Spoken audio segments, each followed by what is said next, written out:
Hey everyone, this week I'm going to focus on the retail real estate results for the first quarter of 2025 and offer some insights into the sector outlook. As we entered the year, retail real estate was on very solid footing. The vacancy rate ended 2024 at 4.4%, construction was limited at just 0.4% of inventory, absorption was positive for 17 straight quarters, and rents were growing at a modest 2%. But in the first quarter of the year, there was a small but notable shift of momentum. The vacancy rate for all retail, including single and multi-tenant properties, ticked up 10 basis points from the fourth quarter to 4.5%, which is still very low by historical standards. But space absorption drifted into negative territory, declining by 4.7 million square feet.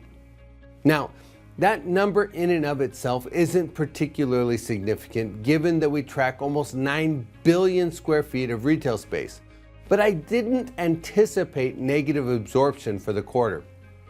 And given the potential implications of the trade war, retail space demand could soften. Now, I need to point out that numerous companies have promoted their expansion plans for 2025. Advance Auto Parts, the Japanese retailer Daiso, Five Below, Academy Sports, Costco, Home Depot, Target, and many others plan to expand this year. But the operational climate could become increasingly complex this year as the impact of tariffs begin to manifest.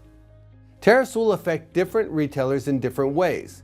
Each retailer has their own supply chains and they source products from different places.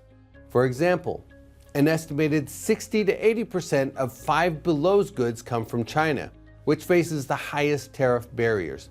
For Best Buy, the estimate is 55 to 60%. Meanwhile, only about 30% of Target's products are sourced from China. So the competitive landscape will be tilted to favor some retailers over others, at least over the short term. That said, most neighborhood, community, and strip retail centers are less reliant on the sale of consumer goods.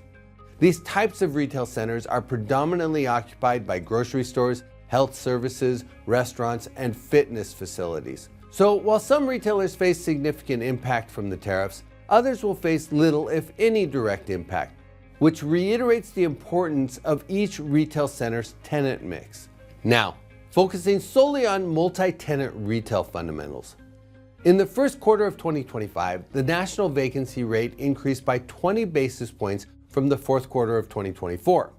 But it's worth mentioning that the current multi-tenant vacancy rate, 4.5%, is unchanged from the first quarter last year. Multi-tenant retail absorption was negative for the quarter, but the breakout was pretty even on a metro by metro basis. About 60% of the major markets we track had negative absorption and 40% were positive.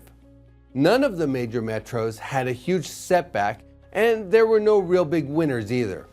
The numbers generally look like the demand is just short of treading water. So it's hard to say whether the data is signaling a shift of momentum or if it's just an isolated data point. That said, recent trade policy uncertainty and the risk that it could translate into a recession may restrain leasing decisions, and that could weigh on space absorption for the remainder of the year. From an investment perspective, retail cap rates remain in the upper 6% range, while commercial lending rates are running in the low to mid 6% range.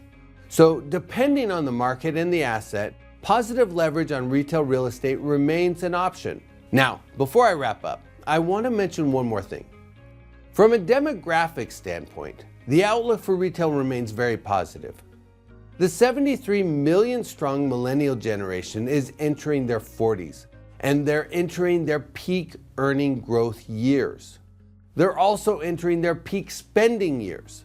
So while we likely face short-term headwinds and absorption did dip into negative territory last quarter, retail construction is very limited, and the combination of tariffs and stricter immigration policies will further restrain the addition of new retail supply.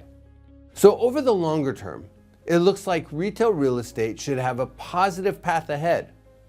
And as always, investors need to keep their eyes on the horizon.